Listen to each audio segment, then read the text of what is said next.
Har'a kan inni irratti dubbadhu akkamitti fayyaa kalee keenyaa eeggachuu dandeenya kan jedhudha. Fayyaa kalee keenyaa akkamitti eeggachuu dandeenya kan jedhudha. Kan nan beekne maqaan kiyya Dooktar Abarraa Olaanii jedhama. Ispeeshaalistii wal'aansa dhibee ijoollee fi daa'immanii akkasumas barreessaa kitaaba bu'uura fayyaa daa'immaniiti. Chaanaliin kun haaraa taanaan sabskiraayib gochuun maatii ta'a hordofaan jedha.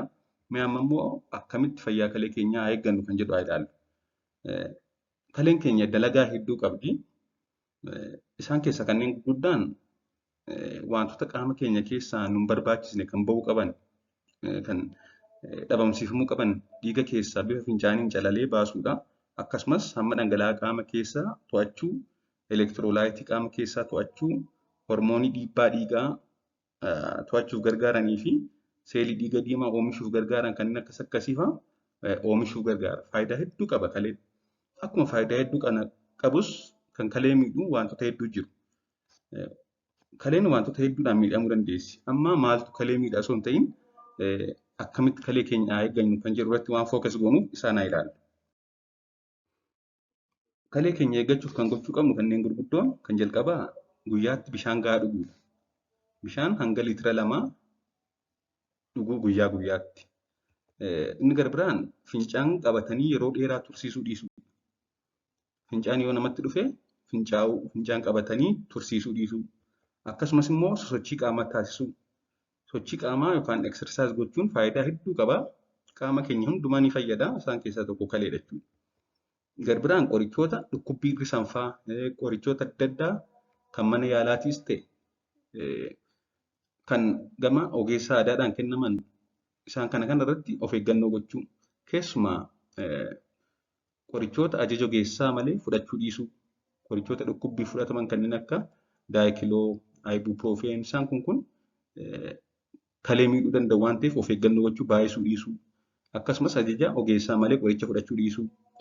Qoricha qabiyyeen isaa sirriitti hin qoratamne kanneen akka qoricha aadaa jedhamanii dooziin isaa qabiyyeen isaa kan hin beekamne isaa kanarratti of eeggannoo taasisuu. Gara biraan hamma soogiddaa yookaan ashaboo guyyaatti fayyadamnu qabnu xiqqeessuu. Akkasumas ashaboo qofa osoo hin ta'in sukkaarillee. Sukkaarii fi ashaboon wantoota qaama keenya miidhanidha. Hanga sukkaaraa guyyaatti fayyadamnus baay'ee xiqqeessuu barbaachisaadha. Kana malees yeroo mana fincaanii dhaqan bishaan qulqulleeffatan dubartoonni fuulduraa gara boodaatti qulqulleeffachuu. Qaama saalaa isaanirraa ka'aniitu gara boodaatti qulqulleeffachuu. Boodaa gara fuulduraatti qulqulleeffachuu dhiisuu jechuudha. Kunis baakteeriyaan bobbaa keessatti argamu akka gara ujummoo fincaanii isaanii hin seenne ittisuuf gargaara.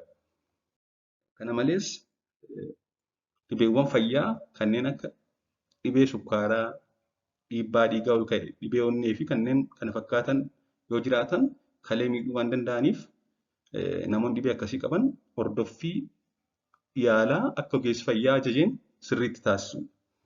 Kana malees ulfaatina qaamaa hamaa hir'isuu akkasumas immoo tamboo xuuxuu fi alkoolii dhuguu dhiisuu erga walqunnamtii saalaa godhanii booda immidiyeetilii fincaa'uu akkasumas bishaan burcuqqoo tokko dhuguu.